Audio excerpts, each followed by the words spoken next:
మిత్రులారా అందరికీ నమస్తే. మనం ముస్లిం ఐక్య సంఘం సెంట్రల్ కమిటీ సభ్యులు షేక్ జానిమయ్య గారితో ఉన్నాం. సార్ని మనం ఇప్పుడు రంజాన్ మాసం ఇదిలో ఉన్నాం. దానికి సంబంధించినటువంటి ప్రశ్న అడిగే ప్రయత్నం చేద్దాం. దానికి సంబంధించిన విషయాలు అడిగే ప్రయత్నం చేద్దాం. సార్, రంజాన్ పండుగ ముఖ్య ఉద్దేశం ఏమిటి?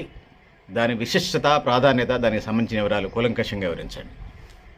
రంజాన్ పండుగ ముఖ్య ఉద్దేశం అంటే, రంజాన్ తొలి నెలకడుపు కనపడినప్పటి నుంచి దాదాపు 30 రోజులు ఉపవాస దీక్ష, కఠోర దీక్ష చేసుకొని ప్రతిరోజు తరాబీ నమాజ్ చేసుకొని మనం ఏదైతే ఆ ఉపవాసం ప్లస్ ఈ ఉపవాస దీక్షలో ఉన్నటువంటి వాళ్ళు నిష్టగా ఉండి పేదలకు ఉన్నటువంటి కష్టాలు ఈ ఉపవాస దీక్ష ద్వారా తెలుసుకొని వాళ్లకు జరగాల్సిన న్యాయం గురించి ఆలోచించి మన వద్దనున్నటువంటి ఏదైతే ఒక ఆస్తి ఏదైతే ఉందో అది డబ్బు రూపం కావచ్చు, బంగారం రూపం కావచ్చు, అది తీసుకొని జకాత్ రూపంలో ఆ పేదలకు పంచి వాళ్ళకు న్యాయం చేసి మనం సంపాదించిన సంపాదనలో వాళ్ళకి జకాత్ రూపంలో ఇవ్వటం వలన పేదలు కూడా వాళ్ళు మేము పేదలము అనేది వాళ్ళ మనసు బాధపడకుండా గొప్ప మనసుతో గొప్పింటి వాళ్ళు కూడా వాళ్ళకి ఆదరణ చేయూతనిచ్చి వాళ్ళని ఆదుకోవటం వలన మనం ముస్లిం సమాజం కావచ్చు, వేరే మతాలకు కావచ్చు, దానికి ఒక మంచి మెసేజ్ ఇవ్వాలని మా ప్రవక్త మహమ్మద్ ప్రవక్త గారు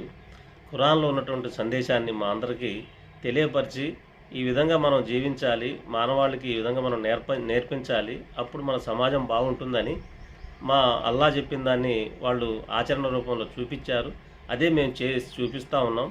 ఆ విధంగా చేసుకుంటూ వస్తున్నటువంటి ఈ కార్యక్రమాలే మనకి నాందిగా ఈ రంజాన్ పండుగ వస్తూ ఉంటుంది 30 రోజులకి.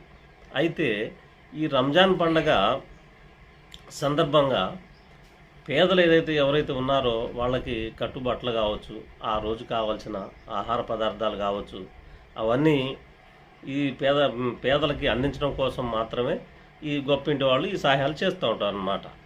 దీంట్లో ఏదైతే మన సమాజం వెనకబడిన తరగతుల వారు ఎవరైతే ఉన్నారో వాళ్ళకి సహాయం అనేది ఇదివరకు మనకి అరబ్ కంట్రీస్ నుంచి లేదా పెద్ద పెద్ద వాళ్ళ దగ్గర నుంచి తెచ్చి ఇస్తూ ఉండేవారు అన్నమాట. ఇప్పుడు ఇక్కడ కూడా కొంచెం పెద్ద హృదయంతో తెలిసిన వాళ్ళు, దీన్ని తెలిసిన వాళ్ళు, సమాజం యొక్క విలువ తెలిసిన వాళ్ళు, ఖురాన్ యొక్క విలువ తెలిసిన వాళ్ళు అందరూ కూడా మన యొక్క సమాజం కోసం కృషి చేస్తూ ఈ జమాతులుగా ఏర్పడి రకరకాల తబ్లీగ్ జమాత్ అని లేకపోతే వేరే జమాతులని వీళ్ళందరూ కూడా ఇస్లాం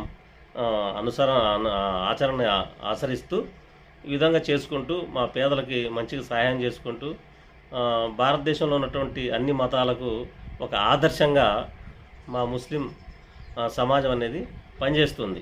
ఆ పనిచేసే క్రమంలోనే రంజాన్ మాసానికి అంత గొప్ప పేరు, అంత గొప్ప విశిష్టత వచ్చిందన్నమాట.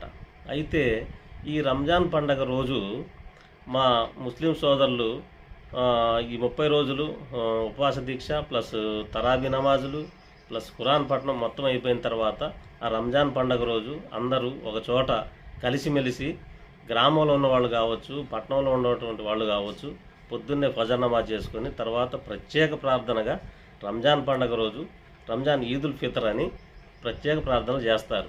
దానివల్ల ఏంటంటే మేము చేసినటువంటి ఈ దీక్ష కావచ్చు లేదా మేము చేసినటువంటి దాన ధర్మాలు కావచ్చు, ఇవన్నీ మంచిగా మా సదుపాయంతో ఇచ్చాం కాబట్టి మాకు అల్లా దగ్గర మంచి ఒక స్వర్గప్రాప్తి కలగాలని కోరుకోవడం కోసమే ఈ రంజాన్ పండుగ జరుపుకోవడం జరుగుతుంది.